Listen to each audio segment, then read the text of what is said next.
Hi friends, मैं हूँ पिया टेलर। आप देख रहे हो पिया टेलर हिंदी। तो मैं आज आपको दिखाने जा रहा हूँ कि अस्तर वाला ब्लाउज कैसे सिलाई होता है। तो सबसे पहले अस्तर वाला ब्लाउज मैंने कटिंग कर लिया है। तब मैं देखिए मैंने आपको अस्तर वाला ब्लाउज कैसे सिलाई करते हैं आज मैं वो आपको इस वीडियो में समझाऊंगा। तो सबसे पहले मैंने देख लीजिए, तो साड़ी का कपड़ा और अस्तर का कपड़ा मैंने ऐसे थाप दिया है। देख लीजिए, रख दिया है। ये देख लीजिए, कटोरी आमने सामने रखी है, साड़ी का कपड़ा उल्टा रखा है, उसके ऊपर मैंने अस्तर का कपड़ा रखा है। धारी तो धारी सिलाई लगानी पड़ेगी हमें। तो देख लीजिए, मैंने धारी तो धारी बिल्कुल खींच नहीं रहा हूँ। कोई भी कपड़ा हो, या साड़ी का कपड़ा हो या अस्तर का कपड़ा हो, जिस हिसाब से सिलाई लग रही है, मशीन के अंदर कपड़ा जा रहा है, उस हिसाब से ही कपड़ा जा रहा है। मैं खींच नहीं रहा हूँ, कुछ भी नहीं कर रहा हूँ। सिर्फ मुझे धारी तो धारी सिलाई लगाने, कम ज़्यादा नहीं होनी चाहिए सिलाई। एक ही तरह की सिलाई लगनी चाहिए चारों साइड। तो देख लीजिए, मैंने दूसरी कटोरी के ऊपर भी मैं सिलाई लगा रहा हूँ इसी तरह से। देख लीजिए, आराम से लगाना है, कोई घाई नहीं है, बिल्कुल आराम से। और साड़ी का कपड़ा खींच ना जाए वो ध्यान रखना।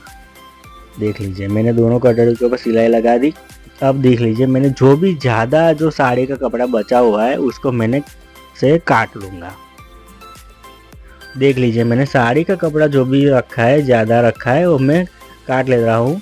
क्योंकि हमें जब अस्तर वाला ब्लाउज सिलते टाइम हमें क्या ज़रूरी रखना है कि साड़ी का कपड़ा में अस्तर से कुछ ज़्यादा ही काटना पड़ता है। क्योंकि जब साड़ी का कपड़ा अस्तर के कपड़े से ज्वाइंट होता है तो कुछ प्रॉब्लम ना हो और लगाने के टाइम हमें आसानी रहे। ज़्यादा कपड़ा जो भी बचा है मैंने काट लिया है, आप देख सकते हो। देखिए, कोई भी खींचा हुआ कपड़ा नहीं है, यानी ज़्यादा कपड़ा रहा नहीं है, अंदर एक ही समान कपड़ा रहा है। इसी तरह से हमें, जैसे कटोरी का हम लोगों ने सिलाई लगाया, इसी तरह से योग पट्टी है उसे भी उसी तरह से हमें धारी तो धारी का सिलाई लगाना है। देख लीजिए, साड़ी का कपड़ा उल्टा रखा है, उसके ऊपर मैंने अस्तर का कपड़ा रखा हूँ। और ध्यान रखना, आप साड़ी का कपड़ा उल्टा रखना, उसके ऊपर अस्तर का कपड़ा रखना, आमने सामने ही रखना। एक ही तरफ का दोनों पल्ला मत कर देना है, दोनों आमने सामने पल्ला रखना।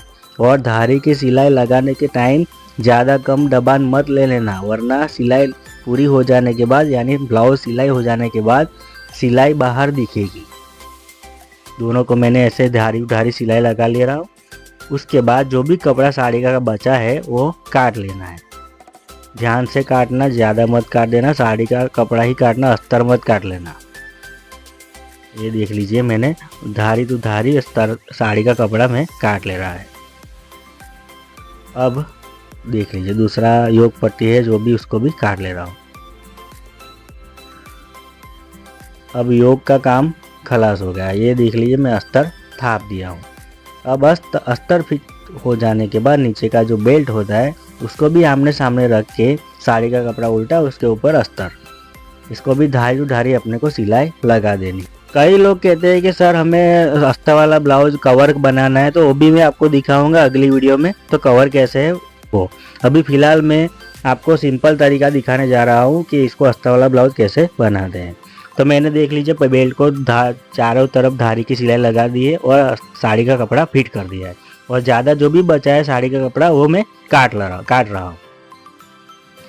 ये बेल्ट जो साड़ी का कपड़ा है वो काटने के बाद हमें क्या करना है कि ये देख लीजिए, बेल्ट और कटोरी और योग तीनों को मैंने अस्तर थाप दिया है। उसके बाद ये देख लीजिए, योग और कटोरी और नीचे का बेल्ट। अब हमें फिट करना है कटोरी, योग और बेल्ट को। हमें क्या करना है, देखिए आप देख सकते हो कटोरी ज़्यादा हो रही है, पर ऐसा कुछ नहीं है, सिलाई हो जाने के बाद सब कुछ सही हो जाएगा।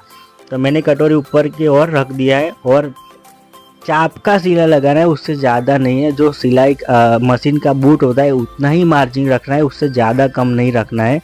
और आराम से कुछ भी खींचना नहीं योग पट्टी खींचना है, नहीं कटोरी खींचना है। और डबल सिलाई लगा देनी है। सिलाई कम ज़्यादा मत करना, वरना फिटिंग में प्रॉब्लम आ जाएगा। बीच का जो भी टक्स होता है उसको भी मैंने सही से सिलाई लगा दिया हूँ, कम ज़्यादा दबाव नहीं रखा हूँ। उसके बाद नीचे का जो बेल्ट होता है, बेल्ट में कैसे रखना है वो भी आप देख लो कि बेल्ट जो चौड़ा होता है वो कटोरी की साइड होता है और पतला होता है वो साइड के साइड होता है। अब चौड़ा वाला भाग होता है वहाँ से कटोरी के ओर रखने, और चाप का दबान, चाप का ही मार्जिन रखना है, कम ज़्यादा नहीं रखना है, और 2 सिलाई लगा देनी है। सिलाई लग जाने के बाद नाखून की मदद से इसको सॉल्व कर देना है। अब क्या करना है, जो भी छूछा होता है वो जब सबसे ज़्यादा काट लेना, वही से फिनिशिंग ज़्यादा होती है। और दूसरी साइड हो, और कटोरी योग और नीचे का बेल्ट हम ज्वाइंट कर देते हैं। और ज़्यादा से ज़्यादा वही ध्यान रखना है कि सिलाई लगाने के टाइम ज़्यादा कम दबान मत नहीं हो जाए, उसी से यानी जो भी अपना ब्लाउज होता है उसका फिनिशिंग और फिटिंग वहीं से दिखता है। अगर आप सिलाई कम ज़्यादा कर दोगे तो फिटिंग भी नहीं आएगा और फिनिशिंग भी नहीं आएगा। आप देख सकते हो कि मैंने दोनों पल्ले रेडी कर दिए हैं। ये देख लीजिए अस्तर वाला ब्लाउज दोनों पल्ले रेडी है। अब हमें क्या करना है, हुकाई पट्टी। तो हुकाई पट्टी मैंने काट लिया है, ये देख लीजिए। हाई पट्टी मैंने चौड़ी काटी है 2.5 इंच की, और हुक पट्टी मैंने 1 इंच काटी है। दोनों पट्टी को मैंने कच्चा मोड़ दे रहा हूँ। सिंगल साइड ही कच्चा मोड़ना है, दो पक्का नहीं मोड़ना है, ठीक है। तो अब क्या करना है, हुक पट्टी हाई पट्टी के यहाँ लगेगी, हाई पट्टी यहाँ पे लगेगी, हुक पट्टी यहाँ पे लगेगी।